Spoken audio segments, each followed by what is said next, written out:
After Tom Hanks' repeat Oscar the previous year, many people wondered if the '95 Oscars could live up to what had come before. They were in for a few surprises.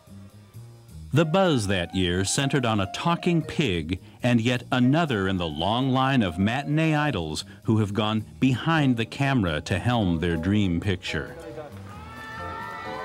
Only in this case, the idol was Mel Gibson, and true to history, his dream picture was not performing well at the box office.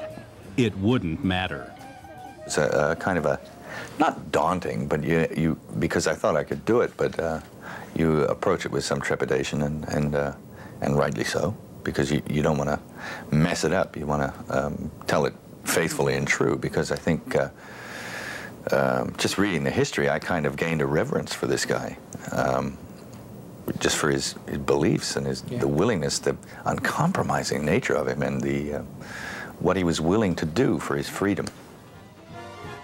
Braveheart had been nominated in 10 separate categories, including Best Picture, which, while not a record, was a respectable showing for the debut feature from the guy who had heretofore been known as the Road Warrior. You want to get out of here? You talk to me. Other nominees for Best Picture included the latest effort by Tom Hanks, Apollo 13, and the Aussie children's movie Babe, whose star had more in common with the buffet at the Oscar luncheon than with the other luminaries in attendance. In an oddity for the Academy Awards, 3 of the nominees in the top category were imports. Il Postino was a film from Italy, and Jane Austen's Sense and Sensibility had its roots in Great Britain. In the Best Actor category, the race was without any clear favorite, due in no small part to the fact that this was the first Hanksless year in recent memory. It included one posthumous nomination for the star of Il Postino, Massimo Troisi, who had died of a heart attack only 12 hours after filming on the movie had been completed. Nicolas Cage for his role as a doomed alcoholic in the achingly beautiful Leaving Las Vegas. It's very encouraging. It means I can continue to make movies that perhaps are considered eccentric or unusual. Previous winner Anthony Hopkins for his portrayal of the epically flawed Richard Nixon in Nixon.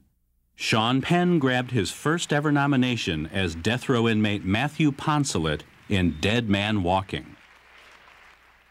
And Richard Dreyfuss made his second appearance at the Academy Awards as the title character in Mr. Holland's Opus. I don't like the panties drying. He had won an Oscar almost 20 years before for The Goodbye Girl. I thought you said you were decent. I am decent. I also happen to be naked. The Best Actress category was a race between 3 very familiar Oscar veterans and 2 first-time nominees. Susan Sarandon proved yet again that Rocky Horror was the exception, not the rule, with her nominated performance in Dead Man Walking.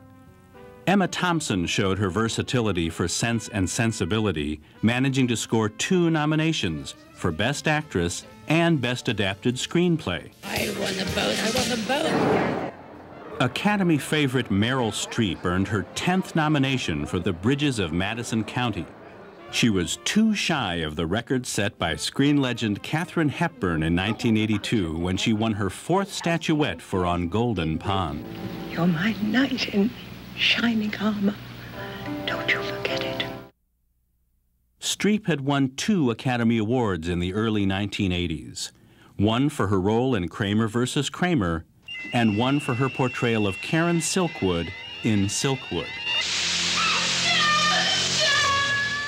Joining the fray this year were Sharon Stone, best known for her revealing lack of undergarments in Basic Instinct, for her role in Martin Scorsese's Casino opposite Oscar winners Joe Pesci and Robert De Niro, and Elizabeth Shue for her breathtaking performance as a hooker opposite nominee Nicolas Cage in Leaving Las Vegas. She had come a long way from Adventures in Babysitting. Your friend is dead. The Best Supporting Actor and Best Supporting Actress categories were interesting ones this year, as they were made up entirely of first-time nominees. Heartthrob Brad Pitt had finally found his stride this year with his work as a disgruntled cop on the edge in Seven. But it was his role in the offbeat Terry Gilliam film 12 Monkeys, where he played a man who may or may not be lunatic, that garnered him an Oscar nod. Pitt's Seven co-star Kevin Spacey was also living through his first Academy Awards ordeal due to his enigmatic performance in The Usual Suspects. Ed Harris was nominated for his role as a hard-nosed NASA flight controller for Apollo 13. This was Harris's second time as a key player in a film about NASA. The first had been in 1983's The Right Stuff, when he had played astronaut John Glenn. Venerable character actor James Cromwell finally got some long overdue recognition, albeit as a farmer who talks to a pig, for Babe. Tim Roth got a nom for his work as a murderous hired assassin in the other historical Scottish epic from 1995, Rob Roy. On the flip side of the gender coin, Brat Packer Mare Winningham got a nod for her work in Georgia. Joan Allen played long-suffering former First Lady Pat Nixon and joined on-screen hubby Anthony Hopkins as a nominee for Oliver Stone's Nixon. Kathleen Quinlan grabbed a place on the very short list of nominees as astronaut Jim Lovell's wife in Apollo 13. Woody Allen trotted out yet another movie in his serio-comic canon and managed yet again to score a nomination for one of his actresses. This time, the actress was Mira Sorvino, and the film was Mighty Aphrodite. Relative unknown Kate Winslet had beat out over 100 other hopefuls at a cattle call for her role in Sense and Sensibility. Something about her grabbed the attention of co-nominee Emma Thompson. It obviously worked on the members of the Academy as well. Mel Gibson graduated from being People magazine's staple, sexiest carbon-based life form to being a serious contender for Oscar Gold for his directorial work on Braveheart. As always, the winners were trotted out with all the pomp and circumstance available to the motion picture industry. The Best Actor Oscar went to Nicolas Cage, who had now completed his sweep of the available awards for the year. Best Actress was five-time nominee Susan Sarandon in a long-overdue nod to her formidable talents.